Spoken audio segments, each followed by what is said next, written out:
Now for this next part, we are going to actually start doing some calculations. So you probably want to grab a calculator and a piece of scrap paper.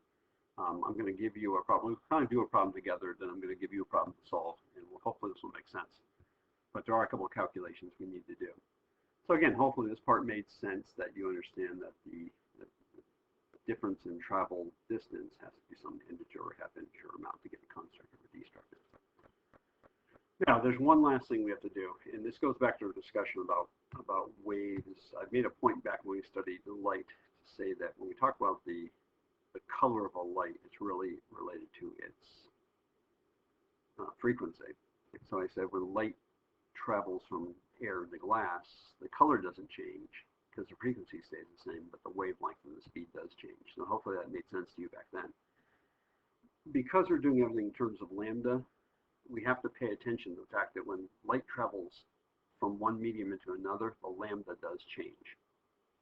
So I'm going to use the example of, we're traveling along through air and we go into something more dense.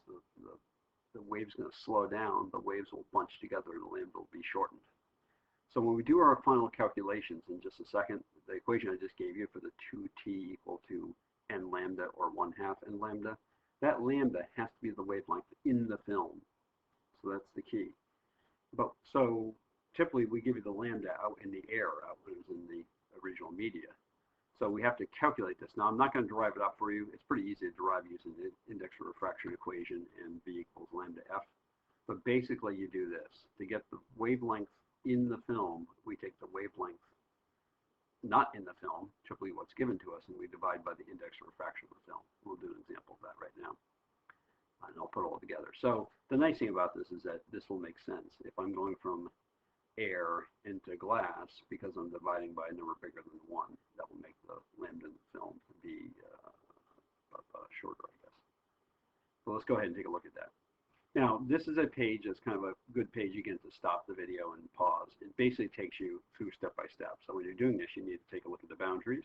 You need to figure out whether we want constructive or destructive. Do we want that color to come out or not? I'll talk about that in a second.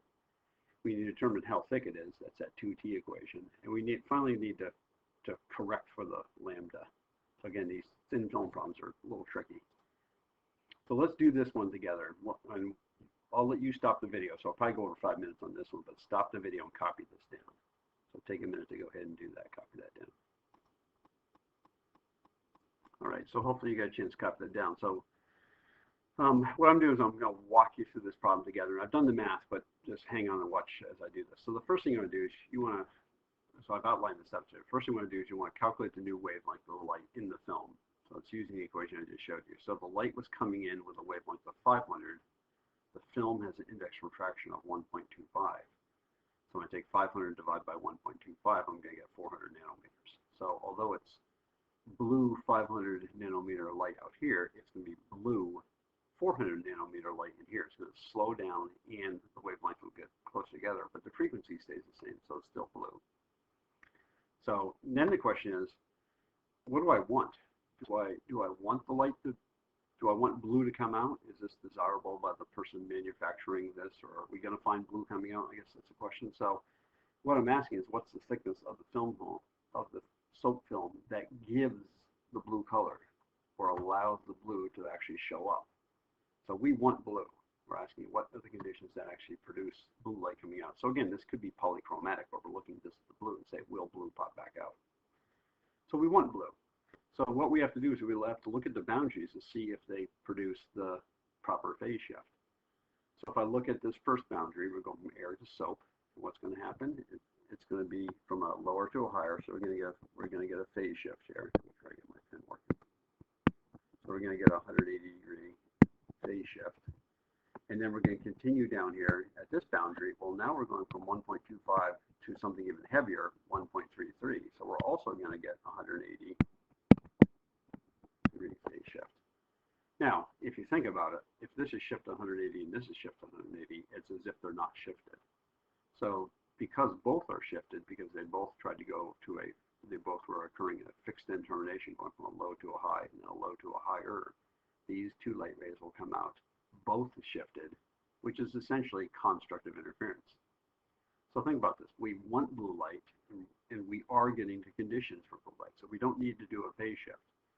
So we're going to use the equation that produces the proper thickness to produce constructive. Again, this gets a little confusing, so we'll do another example in a minute. But I want blue.